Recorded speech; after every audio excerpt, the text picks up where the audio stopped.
Hey guys, it's Miss Crystal and it's Wednesday, so we're gonna talk about more books. Yeah, surprise, surprise. Today's theme isn't it's not really a theme because these books are like ones that don't really fit into a genre all the way, or that I never really get to talk about because they don't really neatly fit to anything. Yeah, which I think is always interesting. So I'm going to start with like my high school books. I'm going to finish off with my middle school books. I will let you know along the way where we are. Let's get into it. So first things first, I've got Kent State. And this one is a book written in verse, so written in poetry. And it is about Kent State. And it is, if you don't know Kent State, the tragedy that happened there, it was May 4th, 1970. There was a protest, a peaceful protest, and the law enforcement at the university, I believe, were the ones who instigated it. And they unfortunately killed 4 students, injured countless others, traumatized countless others. Yeah, and it was something, and it really changed the tide on like what law enforcement is allowed to do during protests. I think it really changed the way people saw that. And yeah, the way the poetry is formatted is so that you can like experience it yourself, and it's supposed to be like first person and things like that. So I don't know, I think it's always interesting when someone goes that route. Second one, Aristotle and Dante dive into the waters of the world. So if you don't know, this is a sequel. This is the second of Aristotle and Dante Discover the Secrets of the Universe that came out and was published and written in, I think, like 2013, 2012. So very, like, kind of super long ago for a sequel.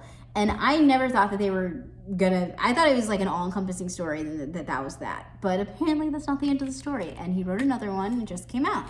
And if you didn't know, Ari and Dante Discover the Secrets of the Universe was it's a gay love story for teens, and it's beautiful. It's beautifully written. I highly recommend if you want to know more about, LGBTQIA, homophobia, cool love stories, whatever. It was great. But I loved it so much, so I was very excited when I saw this come out. Basically, if you turn this off if you haven't read it, but they're in a relationship and they're in love, and now they have to like navigate that relationship in essence of like living in kind of a homophobic town. And then Aristotle has always been a little bit self-hatred about his sexual identity because he didn't want to be gay. And so it's just kind of like dealing with all those emotions.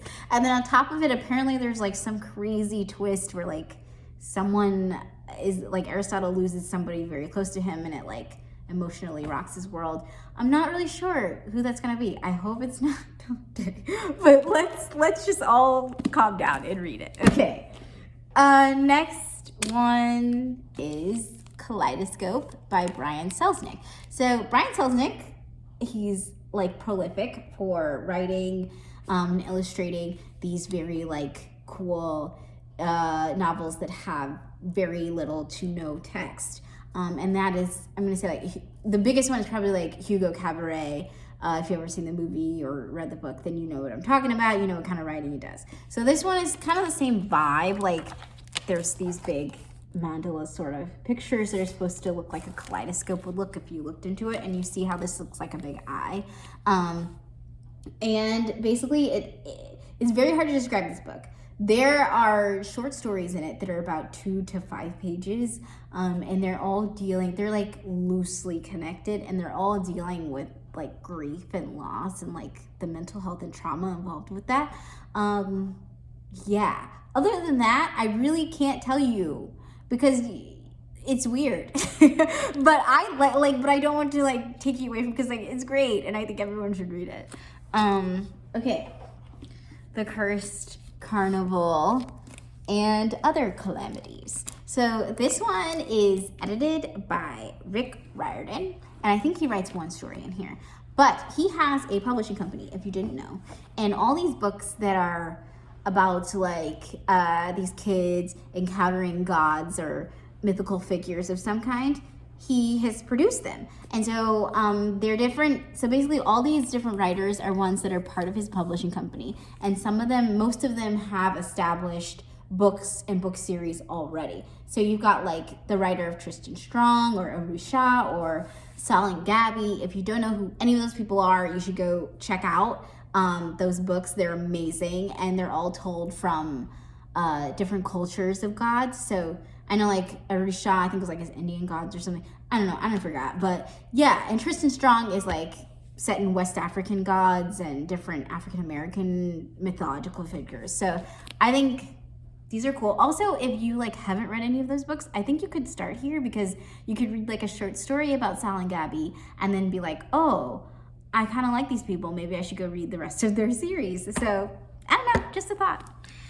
Okay, that is all I have for you today. Yeah, I hope you guys have a good one.